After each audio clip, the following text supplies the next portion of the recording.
معین الدین چشتی اجمیری رحمہ اللہ تعالی علیہ، آپ کی ہستی ایسی ہستی ہے کہ جن کے سیرت و کردار کو دیکھا جائے، جن کی عادات و اطوار کو دیکھا جائے، آپ نے جب ہندوستان میں قدم رکھا نا، آپ کو نائب رسول فی الہند کہا جاتا ہے،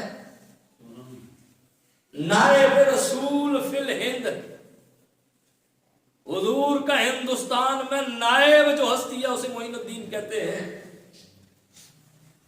اچھا، معین الدین کا مطلب کیا ہوتا ہے؟ معین عربی کا لفظ ہے جس کا معنی ہوتا ہے مددگار، تو دین کا مطلب تو آپ سمجھ گئے ہیں کہ دین اسلام ہے۔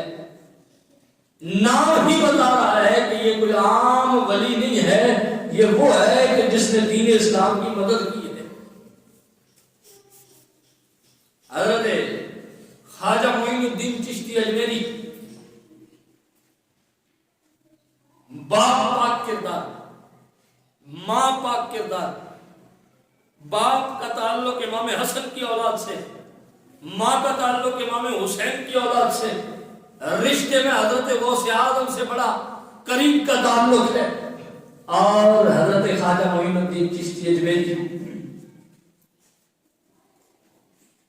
آپ نے جب ہندوستان میں قدم رکھا تو ہر طرف کفر ہی کفر ہے، کفرستان بنا ہوا ہے، اور ہر طرف ہندو، سکھ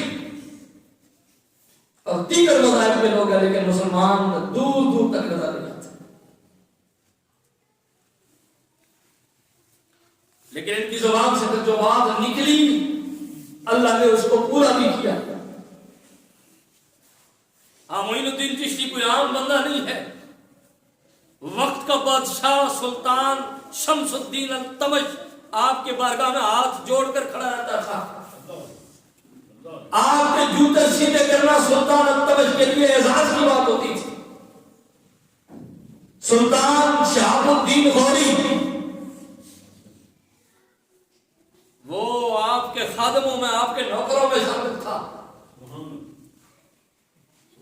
معین الدین کسی عام ہستی کا نام ہے۔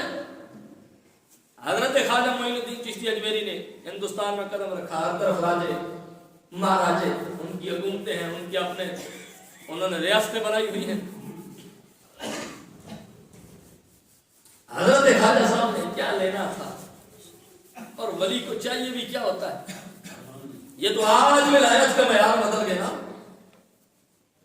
جب تک کوٹھی نہ ہو پیر پیر ہی نہیں بنتا، جب تک اس کے نیچے 6-7 گاڑیاں نہ ہو، آگے پیچھے ہو ہا کرنے والے چمچے اور چیلے نہ ہو، اس کی پیری ثابت ہی نہیں ہوتی، کیونکہ وہ پیری کو ثابت کرنا یہ چیزیں معیار سمجھتے ہیں، لیکن معین الدین حضور کی شریعت کو پیری کا معیار سمجھتا ہے۔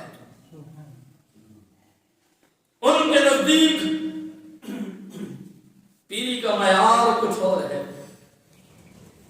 کہ کاش وہ بزرگ آ جائیں، وہ لوگ آ جائیں کہ جن کے سیرت و کردار سے مصطفیٰ کی سیرت کی جھلک نظر آتی تھی۔ زبان ان کی ہوتی تھی، لیکن اس پر جو الفاظ جاری ہوتے تھے وہ آمنہ کے لال کے الفاظ جاری ہوتے تھے۔ حضرت خواجہ معین الدین چشتی اجمیری، آگے درختوں کا ایک جھنڈ ہے، جنگل ہے، آپ نے آپ کے ساتھ آپ کے خلیفہ ہیں حضرت خواجہ قطب الدین بختیار کاکی، جن کا صبح میں نے درس میں ذکر کیا۔ حضرت خواجہ قطب الدین بختیار کاکی آپ ساتھ ہیں،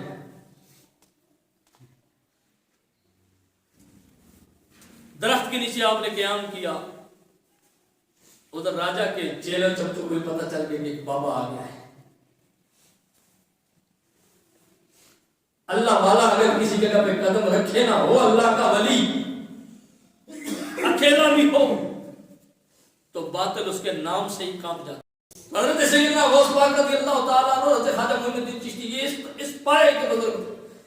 تو آپ نے کہا ہمارا لینا دینا کچھ بھی نہیں ہے، وہاں بیٹھ کے اس درخت کے نیچے وہ راجے کے چمچے کرندے آ گئے، انہوں نے کہا جی اٹھو یہاں سے۔ آپ نے فرمایا کیوں اٹھیں؟ زمین اللہ کی ہے، اللہ کے رسول کی ہے، ہم کیوں اٹھیں؟ جنگل میں بیٹھے ہیں، درخت کے نیچے بیٹھے ہیں۔